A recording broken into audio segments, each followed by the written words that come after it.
Well, there it is. It's not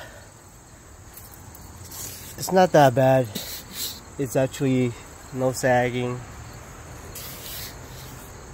It came out pretty easy, as you see.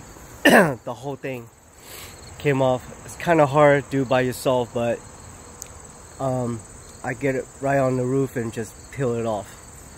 So here is the old ABS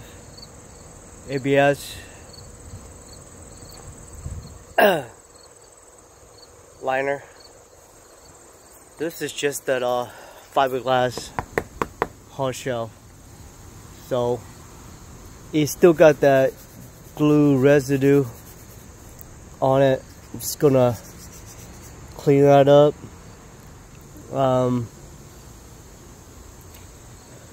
Primer it, and then lay down the new roof lining.